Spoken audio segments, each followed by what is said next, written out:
नमस्कार मंडळी. हा आपला 4 ते 5 महिन्याचा ऊस आहे.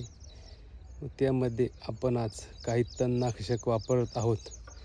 आतमध्ये गवत फार खूप मोठं झालेलं आहे.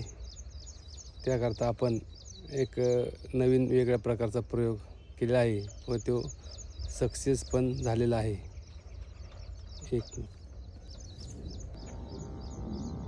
तर आपण कालच हे औषध काही एका प्लॉटला मारले आहे, तर बऱ्यापैकी छान असा रिझल्ट भेटलेला आहे. तर मंडळी तुम्ही हे पाहू शकता, या गवतांचे प्रकार आपण इथे पुढं मांडलेले आहेत. ते एक वाघनखी आहे, एक दुसरं हे प्रकारचं गवत, त्याचं काही नाव सांगता येत नाही आपल्याला.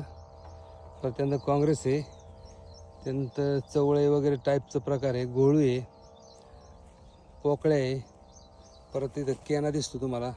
तर हे एक वेगळ्या प्रकारचं गवत आहे. परत वेली आहे. तर ह्या आपण ह्याच्यासाठी अजून काही वेगवेगळ्या प्रकारचे गवत आहेत, तर त्याला चांगला रिझल्ट भेटलेला आहे. तर आपण त्यासाठी हे प्रमाण वापरलेलं आहे. पण त्यासाठी ऊसाचं वय हे 5 महिन्याच्या आसपास पाहिजे. छोट्या ऊसाला थोडा या औषधाने मार बसतो. ऊस हा मोठा पाहिजे. हे पहा मंडळी, त्यासाठी आपण हे 30 पंपाचं प्रमाण आहे. तर आपण त्यासाठी मेट्रोबोजिनच्या 3 पुड्या घेतलेल्या आहे. मग हे 10 पंपाप्रमाणे. परत हे 2,4-D हे 10 पंपाप्रमाणे. तमर हे 10 पंपाप्रमाणे व 10 पंपाला प्रत्येकी 2 पुड्या, अशा 30 पंपाचं आपण केलं आहे. म्हणजे ह्या 6 पुड्या, 10 पंपाला 2-2 अशा 30. तर आपण असं हे प्रमाण 30 पंपाचं प्रमाण केलेलं आहे. तर याचा आपल्याला खूप छान रिझल्ट भेटला आहे.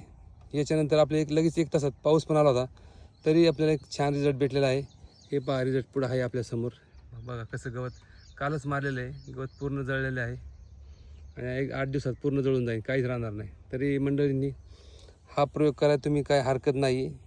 फक्त ऊसाचे वय थोडं जास्त पाहिजे व गवत असे मोठे असले तरी पूर्ण भिजवले ना, काही गवत, एकही गवत शिल्लक राहत नाही.